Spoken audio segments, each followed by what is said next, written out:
राधे राधे, हरे कृष्णा। स्वागत है आप सभी का एक बार पुनः हमारे चैनल, जहाँ पर हम भगवत गीता का पाठ प्रतिदिन कर रहे हैं। तो चलिए शुरू करते हैं। कल का जो श्लोक हम पढ़ रहे थे उसकी व्याख्या अधूरी रह गई थी, तो आज उसको कंप्लीट करते हैं। तो माँ ते संगोत्सव कर्मणि, हमारा जो श्लोक था वो ये था, निष्काम कर्म की बात हो रही थी, जहाँ पर कि हमारा कर्म पर अधिकार है, उसकी फल पर नहीं।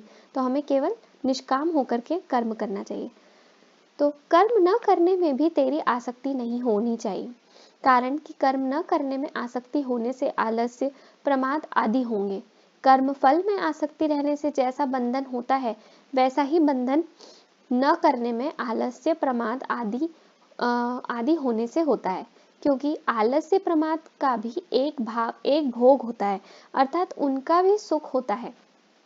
तो जो तमोगुण है और जिसका फल अधोगति होता है। तात्पर्य यह हुआ कि राग आसक्ति कहीं भी होगी तो वह बांधने वाली हो जाएगी। कर्म रहित होने से हमें लौकिक लाभ होगा, संसार में हमारी प्रसिद्धि होगी, आदि कोई सांसारिक प्रयोजन भी नहीं होना चाहिए। और समाधि लग जाने से आध्यात्मिक तत्व में हमारी स्थिति होगी, आदि कोई पारमार्थिक प्रयोजन भी नहीं होना चाहिए। तात्पर्य है कि कर्म न करने से सांसारिक और पारमार्थिक उन्नति होगी। यह भी कर्म न करने में आसक्ति है, क्योंकि वास्तविक तत्व कर्म करने और न करने से अतीत है।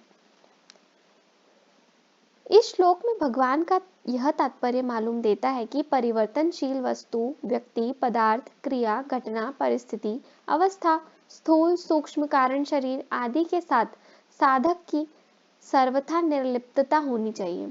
इनके साथ किंचित मात्र भी किसी तरह का संबंध नहीं होना चाहिए। इस श्लोक के 4 चरणों में 4 बातें आई हैं। पहला, कर्म करने में ही तेरा अधिकार है। दूसरा, फल में कभी तेरा अधिकार नहीं है। तीसरा, तू कर्म फल का हेतु भी मत बन। और चौथा, कर्म न करने में भी तेरी आसक्ति न हो। इसमें से पहले और चौथे चरण की बात एक ही है तथा दूसरे और तीसरे चरण की बात एक है।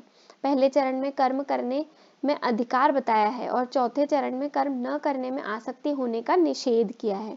दूसरे चरण में फल की इच्छा का निषेध किया है और तीसरे चरण में फल का हेतु बनने का निषेध किया है। तात्पर्य यह हुआ कि अकर्मण्यता से में रुचि होने से प्रमाद, आलस्य आदि तामसी वृत्ति के साथ तेरा संबंध हो जाएगा। कर्म एवं कर्म फल के साथ संबंध जोड़ने से तेरा राजसी वृत्ति के साथ संबंध हो जाएगा।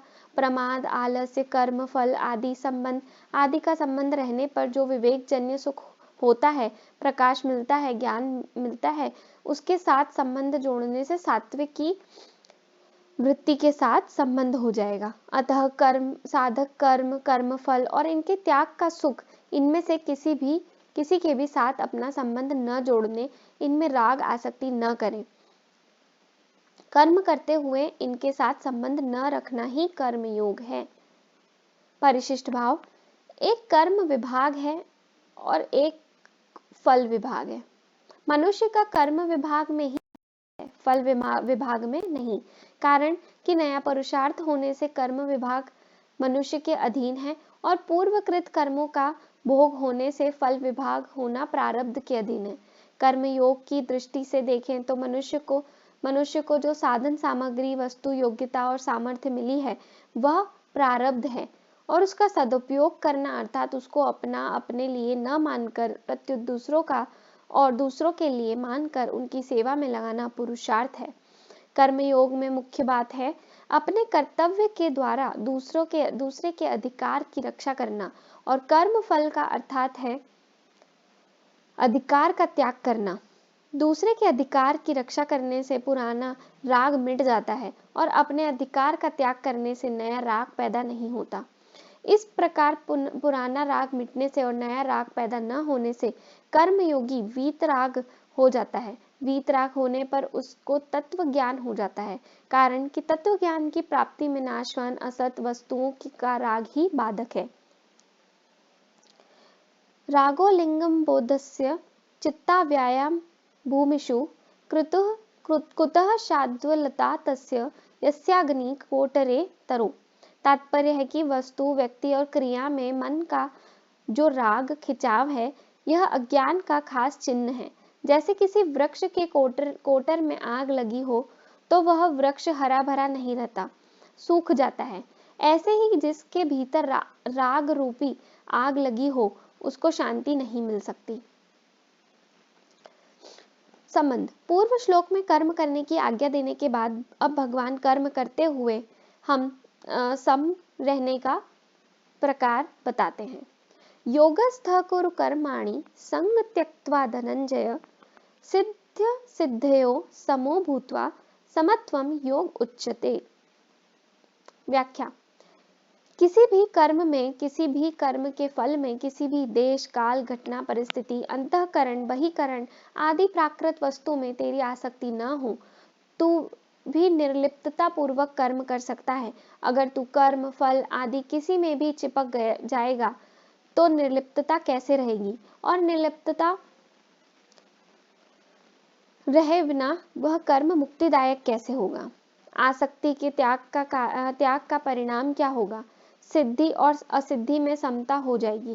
कर्म का पूरा होना अथवा न होना, सांसारिक दृष्टि से उसका फल अनुकूल होना अथवा प्रतिकूल होना, उस कर्म को करने से आदर निरादर, प्रशंसा निंदा होना, अंतःकरण की शुद्धि होना अथवा न होना आदि आदि जो सिद्धि और असिद्धि है, उसमें सम रहना चाहिए।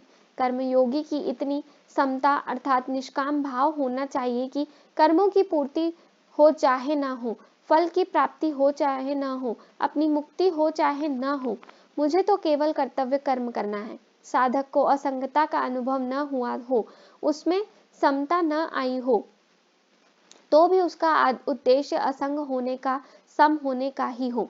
जो बात उद्देश्य में आ जाती है वही अंत में सिद्ध हो जाती है। अतः साधन रूप समता से अर्थात अंतःकरण की समता से साध्य रूप समता स्वतः आ जाती है। सिद्धि असिद्धि में सम होने के बाद उस समता में निरंतर अटल स्थित रहना ही योगस्थ होना है। जैसे किसी कार्य के आरंभ में गणेश जी का पूजन करते हैं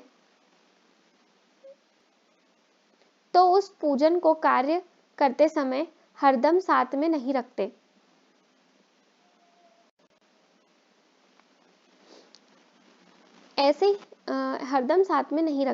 ऐसे ही कोई यह ना समझ ले कि आरंभ में एक बार सिद्धि असिद्धि में सम हो गए तो अब उस समता को हरदम साथ में हृदय में रखना नहीं है, राग द्वेष करते रहना है।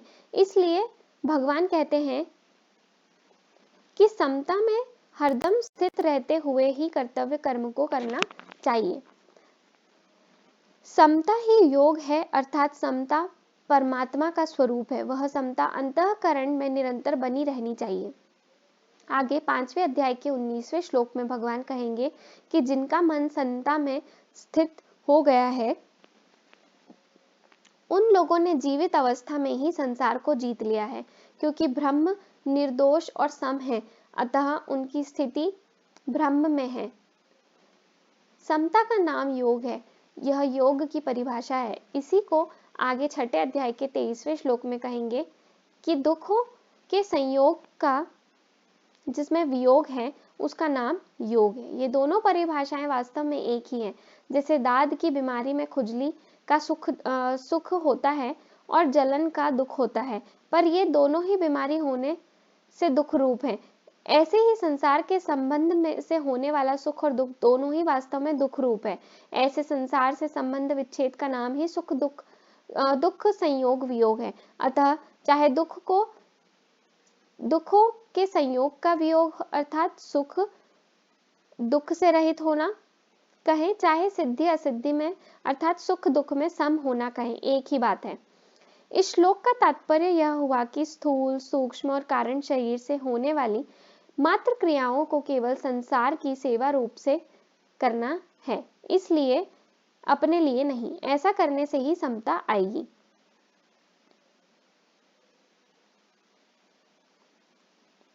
बुद्धि और समता संबंधी विशेष बात। बुद्धि दो तरीके की होती है, अव्यवसायित्मिकता और व्यवसायित्मिकता,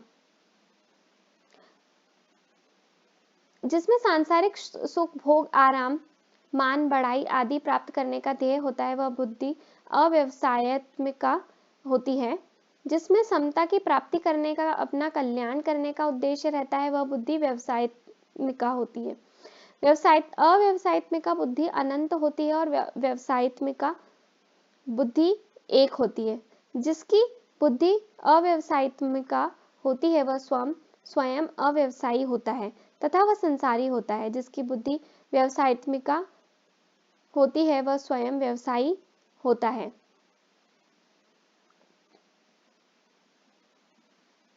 तथा वह साधक होता है। समता भी दो तरह की है, साधन रूप समता और साध्य रूप समता। साधन रूप समता अंतःकरण की होती है और साध्य रूप समता परमात्म स्वरूप की होती है। सिद्धि, असिद्धि, अनुकूलता, प्रतिकूलता आदि में सम रहना अर्थात अंतःकरण में राग द्वेष का न होना साधन रूप समता है, जिसका वर्णन गीता में अधिक हुआ है। इस साधन रूप समता के जिस स्वतः सिद्ध समता की प्राप्ति होती है वह साध्य रूप समता है, जिसका वर्णन इसी अध्याय के 53वें श्लोक में पदों से होगा। अब इन चारों भेदों को यूं समझें कि एक संसारी होता है और एक साधक होता है, एक साधन होता है और एक साध्य होता है। भोग, भोगना और संग्रह करना यही है जिसका उद्देश्य होता है, वह संसारी होता है। उसकी एक व्यवसायित्मिका बुद्धि नहीं होती, प्रत्युत कामना रूपी शाखाओं वाली अनंत बुद्धियां होती हैं।